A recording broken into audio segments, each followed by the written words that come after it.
Module 11, Topic 4 is going to be about, well, let's just go quickly check it out.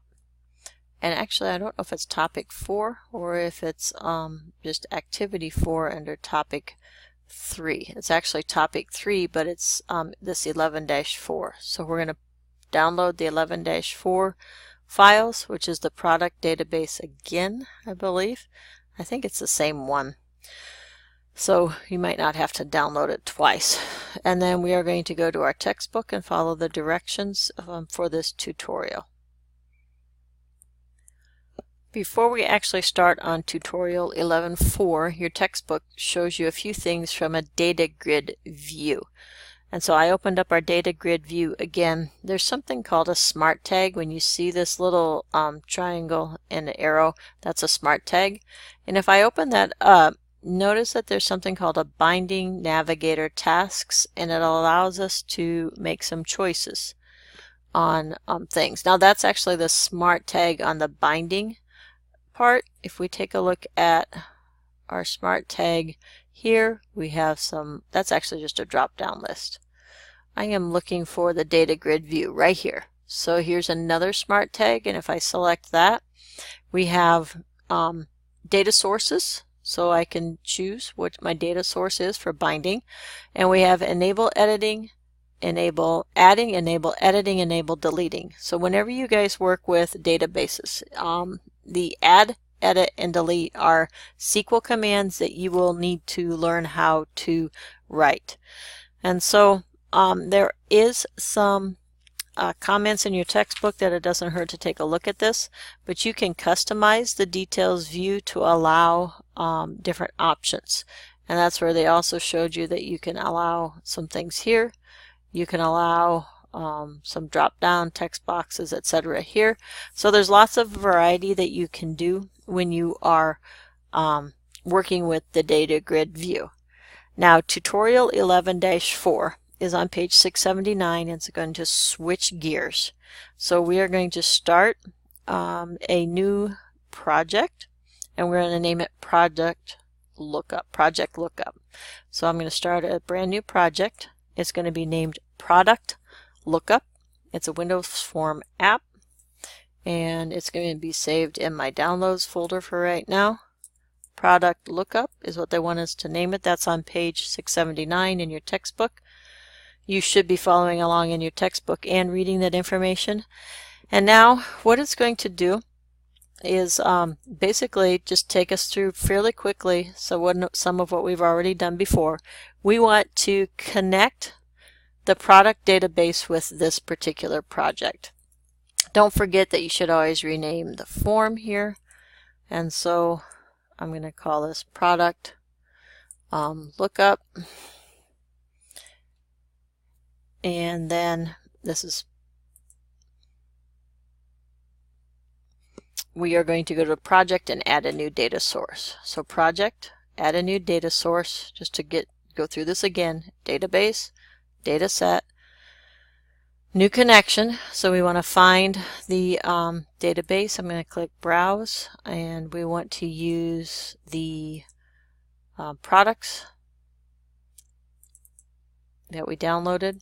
So I'm going to try to connect to that same database that I used before, and click OK. And we should be able to say next. And it's not in our current project. Would I like to copy? Yes. And keep crossing my fingers that everything is going to work successfully. Next. Retrieving database information. It's looking good. Open tables. Select product, which also selects tables. So you want to it'll click both of those. That's what you want. And then click finish. And then it's going to be a little bit different after this. This is on page 680. In the middle of the page, it's step 4.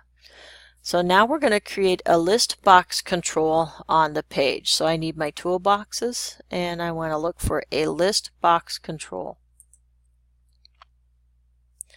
And I'm going to add that to the page. Just double click to add that to the page. Move it around a little bit.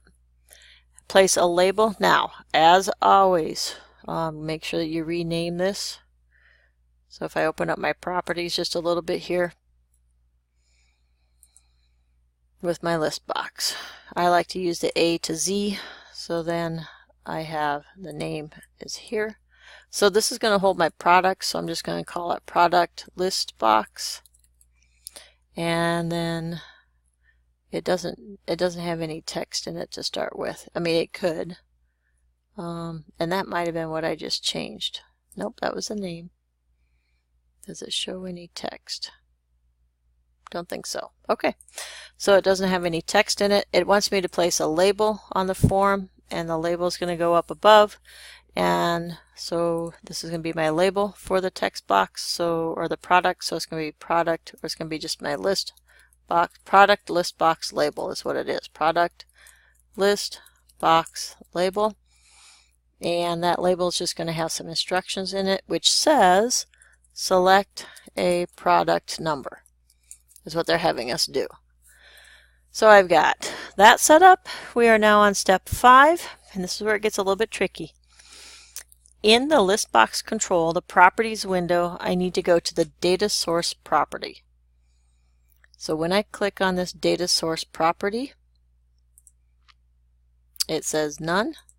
I'm going to select this, and I'm going to keep arrowing in other data source, project data source, product database, and then when I get to product, I want to select that. And it's going to put in what's called some table adapters, and it's going to do a lot of work behind the scenes over here for me. So now that's going to be connected. I'm going to come over here and I'm going to select a data grid or details. I don't know. I've got to look. Step 7 tells me to select details. And you should know by now that all I need to do now is to drag that over here on the form, except I don't know that they want me to drag everything. One at a time, drag description, units on hand, and price. And then we'll need to clean these up just a little bit. So this one's different in that you're actually dragging each of those fields over here so they have their own little individual view. And then we want to resize the form a little bit so that it will fit on the screen. Right now I don't have enough screen real estate to do that. Give me just a minute.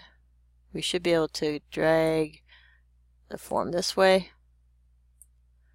And likewise, I should be able to drag the bottom up. So then it looks appropriate.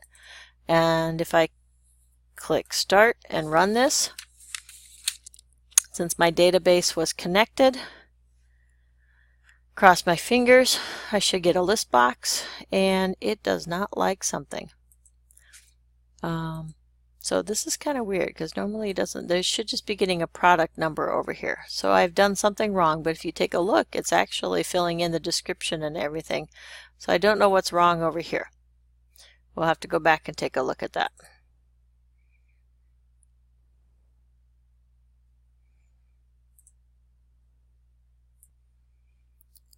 Found my mistake. I simply did not follow directions. I skipped step 6. So when I'm clicking on the list box, I need to go to the display member property, and I want to choose product number. And now if I execute it, I should be able to see a product number, and it will show the corresponding item. So it's pretty cool. Now, you guys are going to be combining everything that we just did in all of these tutorials for your final project for this particular chapter. I will talk you through just a little bit of that to get you set up.